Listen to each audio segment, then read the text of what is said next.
Tajuk khutbah pada kali ini ialah mengorbankan rasa pemilikan harta dengan berwakaf. Alhamdulillahil qail alladhina yunfiquna amwalahum bil-laili wan-nahari sirran wa 'alaniyah falahum ajruhum 'inda rabbihim wa la khaufun 'alaihim wa la hum yahzanun. أشهد أن لا إله إلا الله وحده لا شريك له وأشهد أن محمدا عبده ورسوله المبعوث رحمة للعالمين. اللهم صل وسلم على سيدنا محمد وعلى آله وصحبه والتابعين لهم بإحسان إلى يوم الدين. أما بعد فيا عباد الله اتقوا الله أوصيكم وإياي بتقوى الله فقد فاز المتقون. إخوان المسلمين, Zulhijjah yang merupakan bulan haji akan meninggalkan kita. Bahkan ada dari ahli jamaah antara kita yang mungkin sudah meninggalkan bulan Zulhijjah ini kerana telah berpindah ke alam baqa. Bulan inilah juga disambutnya Aidil Adha kerana mengingati peristiwa Nabi Ibrahim alaihissalam menyembelih anaknya Nabi Ismail alaihissalam. Ramai ahli jamaah yang turut melaksanakan ibadah korban dengan menyembelih haiwan kurban bagi mengambil pahala sunat muakkad pada hari yang ke-10, 11, 12 dan 13 Zulhijjah setiap tahun. Ikhwanul muslimin, memadaikah kita dengan melakukan pengorbanan melalui sembelihan ini? Memadaikah kita dengan hanya menyembelih haiwan ternakan sekali setahun untuk diagih kepada mereka yang memerlukan? Tentunya sebagai umat Muhammad sallallahu alaihi wasallam, kita masih merasa kecil pengorbanan yang dilakukan berbanding pengorbanan Nabi Ibrahim alaihi salam ketika diperintahkan untuk menyembelih anaknya Nabi Ismail alaihi salam. Khutbah pada hari ini akan mengulang tayang dalam benak kita tentang kisah Nabi Ibrahim alaihissalam dan anaknya Nabi Ismail alaihissalam, bahawa kisah keduanya bukanlah untuk diingat pada Aidil Adha sahaja, tetapi perlu diingat tatkala kita berhadapan dengan perasaan bahawa kitalah yang empunya harta, kitalah tuan punya deretan lot-lot tanah, tabungan di rumah, bahkan senarai akaun bank di mana-mana. Apabila perasaan ini bercambah dari hari ke hari, maka disitulah kita perlu mengingati firman Allah Subhanahu wa ta'ala.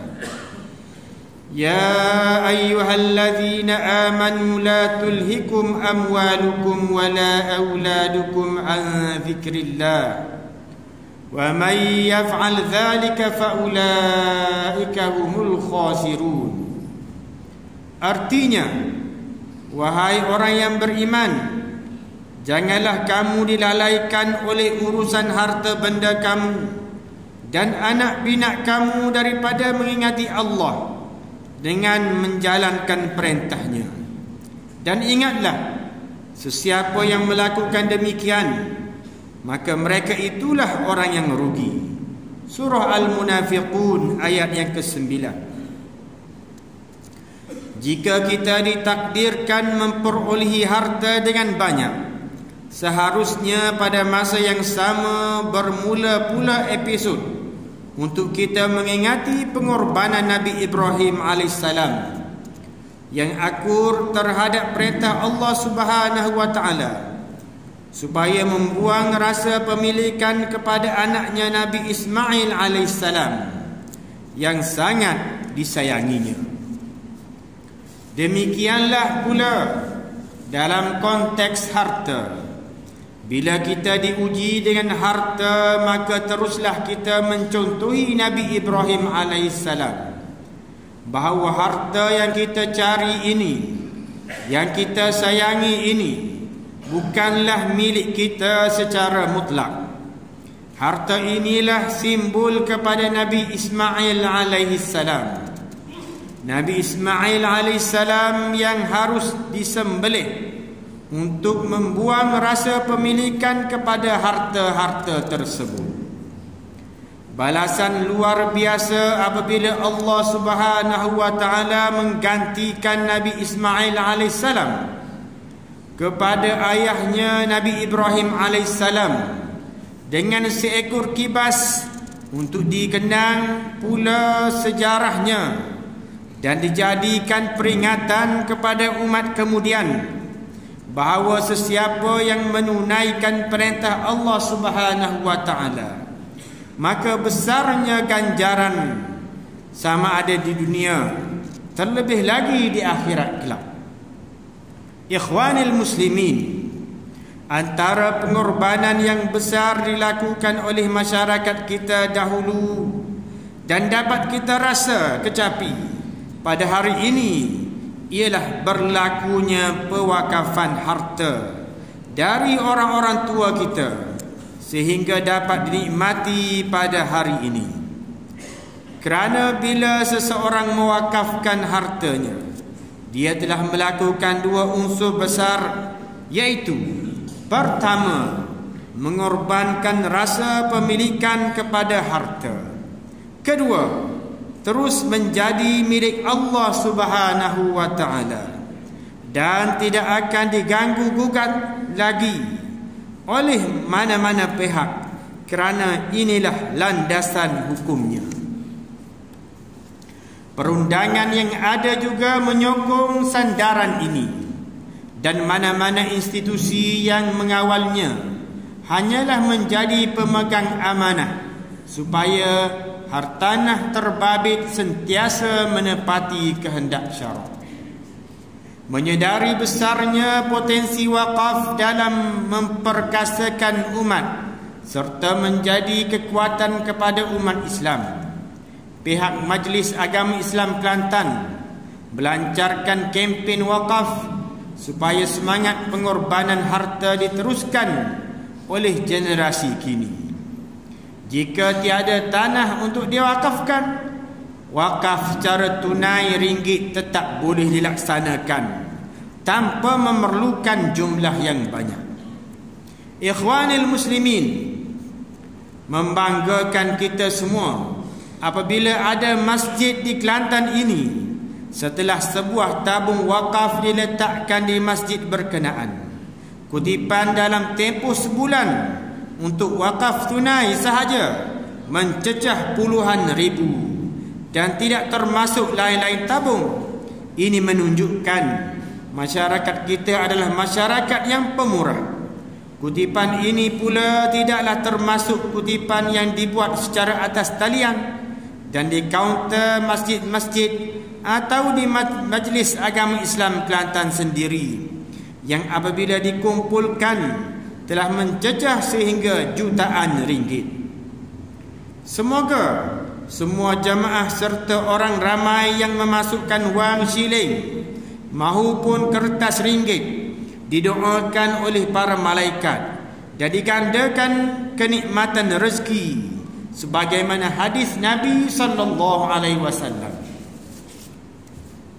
Ma min yawmin yusbihul ibadu fihi illa malakan yanzilani fayaqulu ahaduhuma Allahumma a'ti munfiqan khalafa wa yaqulu al-akhar Allahumma a'ti mumsikan talafa. Hadis muttafaqun alaih. Maksudnya, tidak ada satu hari pun seseorang hamba Allah berada padanya kecuali dua malaikat turun kepadanya. Salah satu di antara keduanya berkata, "Ya Allah, berikanlah ganti bagi orang yang berinfak, bersedekah, berwakaf." Dan yang lainnya berkata, "Ya Allah, hancurkanlah harta orang yang kikir kedeku." Ikhwanil muslimin, marilah kita melebarkan saranan dan seruan berwakaf ini dengan mengambil semangat dari peristiwa Nabi Ibrahim alaihissalam seperti yang telah diceritakan. Apalah jika dibanding dengan kita yang hanya perlu mengorbankan rasa pemilikan kepada harta, dibanding seorang nabi yang diperintahkan untuk menyembelih rasa pemilikannya kepada anaknya Nabi Ismail alaihissalam dari zuriat darah keturunannya sendiri. Letaklah harta di tanganmu, bukan disimpan di hatimu. Sambutlah seruan berwakaf walaupun sedikit. Ikhwanil muslimin, akhirnya marilah kita berdoa kepada Allah Subhanahu wa taala agar menyelamatkan kita semua daripada segala wabak, penyakit dan bala bencana. Perbanyakkanlah melakukan amal soleh dan menghindari segala kemurkaan Allah Subhanahu wa taala. Ingatlah bahawa mengambil rishwah dan salah guna kuasa, mengambil bahan-bahan yang memabukkan dan salah guna dadah serta segala perbuatan haram dan hina akan membawa akibat yang buruk di dunia dan di akhirat. Khutbah juga ingin mengajak sidang Jumaat sekalian agar bersikap lebih cakna kepada golongan yang memerlukan dengan menyalurkan sumbangan sama ada zakat, sedekah dan wakaf kepada Majlis Agama Islam Kelantan selaku badan yang dipertanggungjawabkan untuk memungut dan mengagihkan zakat dan sedekah di negeri Kelantan. Pihak majlis juga memerlukan kerjasama semua pihak untuk menyalurkan maklumat golongan yang memerlukan sekiranya diketahui, agar mereka yang kurang bernasib baik akan mendapat pembelaan yang sewajarnya. Barakallahu li wa lakum fil Qur'anil azim wa nafa'ani wa iyyakum bima fihi minal ayati wadh-dhikril hakim wa taqabbala minni wa minkum tilawata innahu huwas samiul alim. Aqulu qawli hadha wa astaghfirullah li wa lakum wa li jami'il muslimina wal muslimat wal mu'minina wal mu'minat fastaghfiruhu fa ya fawzal mustaghfirin wa ya najatat taibin.